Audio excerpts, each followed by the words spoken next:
Yo tenía una pregunta muy específica porque a mí me alarmó mucho ahora que regresé. Como usted sabe, yo soy trabajador en ginecobstetricia del Hospital General de México y estuve de permiso por alto riesgo, y ahora que regresamos nos dieron una serie de lineamientos, una conferencia con las gentes de infectología, y la verdad me espantó lo que ahí oí, porque el índice de mortalidad en la unidad de terapia intensiva del Hospital General en el área de infectología es 80% en pacientes intubados.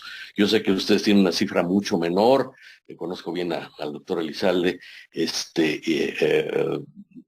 y manejan excelentemente bien, pero quisiera preguntar específicamente la tasa de mortalidad de ustedes, porque sé que la del Seguro Social también es altísima, la de nosotros es pavorosamente alta, y quisiera saber específicamente la de ustedes en pacientes intubados por COVID. Ha oscilado entre 38 y 42% la mortalidad. Y Ok. sigue siendo una cifra alta, está en los estándares internacionales, pero tiene que ver con que los enfermos llegaban tarde. O sea, de lástima, yo no pude presentar, pero los enfermos, la política de decir quédate en casa, fue mal entendida. Entonces los enfermos se quedaban en casa y llegaban tarde. Y cuando un enfermo llega después de 8 días de evolución, tiene un pronóstico mucho más malo que el que llega en los primeros 8 días. El que llega en los primeros 8 días prácticamente no debe de llegar a terapia intensiva. Y me parece una extraordinaria labor la organización como se fue dando, y ojalá que se hubiera podido replicar en muchos sitios del país. Yo creo que ahí se vio claramente cómo esta organización y esta sistematización de todos los procesos da por resultado menor número de muertos, mejores recuperaciones, etcétera. Y no lo que ha pasado en nuestro país. Hice el otro día un ejercicio de calcular la población mundial con el número total de muertos en relación a esa población, y la población de México en relación con su número de muertos, y la de México es 4 veces superior a la media del mundo. Y ya no me puse a pensar de si eran contagios o no contagios, o si había pruebas o no había pruebas, pero en México se mueren 4 personas por cada una que se muere en relación a la población. Entonces, pues ahí yo creo que sí, lo que decía el doctor Casanovis es verdaderamente urgente, de volver a replantear un sistema de salud que realmente tenga los mismos principios y las mismas acciones para la solución de los problemas, pues imitando ejemplos tan buenos como el del Instituto Nacional de Ciencias Médicas y Nutrición. Muchas felicidades, doctor Casanovis, y a todo el personal del instituto, y pues ojalá que esta pandemia vaya también bajando de nivel. No creo que el futuro de ella sea a corto plazo, posiblemente se extenderá, pero a lo mejor se mantendrá con cifras, pues así como pasa más bien con la influenza. Y si no, pues de todas maneras estar muy listos para poder atender y responder a ello. Muchas gracias. Gracias por su comentario. Yo quisiera añadir una cosa que por razón de tiempo. Una de las diferencias es que nosotros pudimos hacer pruebas, porque teníamos las pruebas dentro del instituto.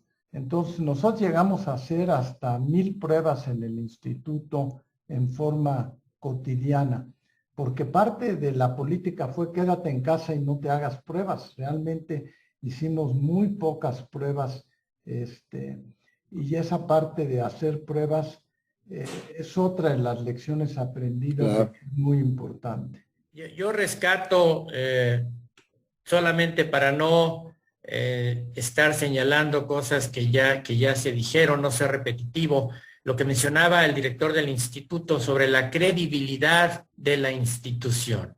Precisamente la credibilidad hacia nutrición es lo que ha sido una constante desde su fundación, y las experiencias que ahí se tienen y la ciencia que ahí se difunde tiene esa credibilidad por parte de la comunidad médica.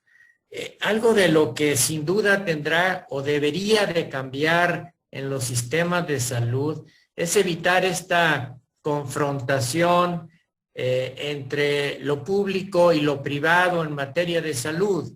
Esta pandemia nos permitió entender que los enfermos son los mismos, los que van a instituciones públicas, los que van a instituciones privadas, y al doctor Kersenovich le consta cómo una institución privada como el Centro Médico ABC colaboró en la atención de pacientes graves con COVID que ya no podían ser atendidos en el instituto y que eran referidos al hospital con el mismo criterio de gratuidad y que muchos de ellos salieron adelante.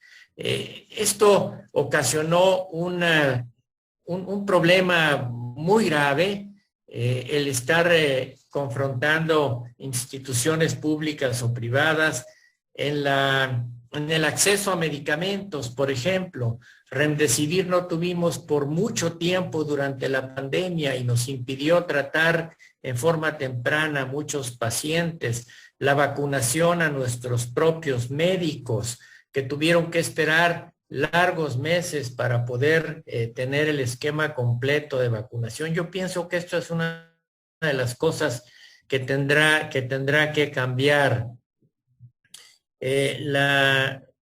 Lo que vamos a aprender, lo que hemos aprendido a ritmo acelerado es mucho, y desde luego mucho de esto se va a utilizar en la forma como hagamos la medicina en el futuro. Telemedicina es un ejemplo muy claro.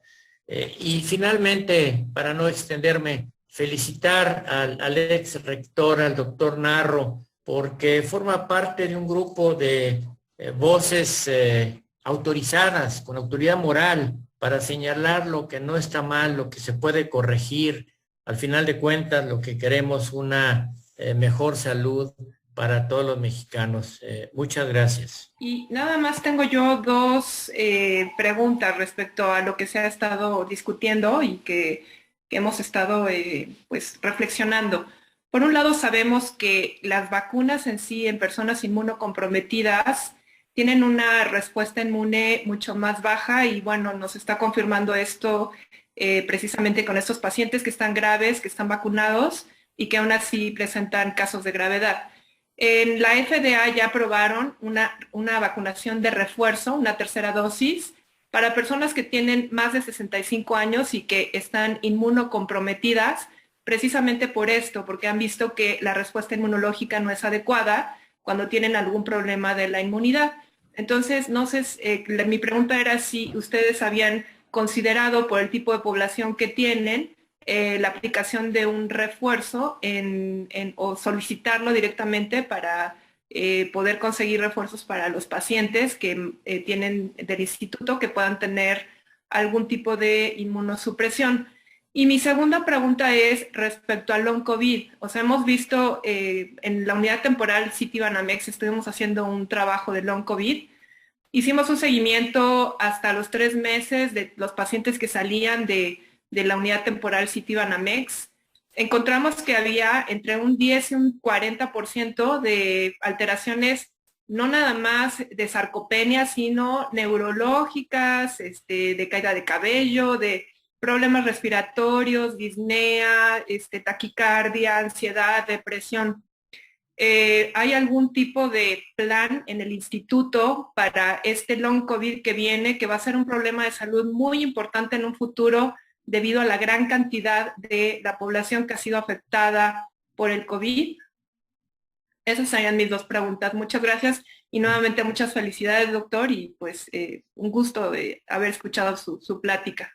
A ver, nosotros quisiéramos tener la dosis de refuerzo, la tercera dosis.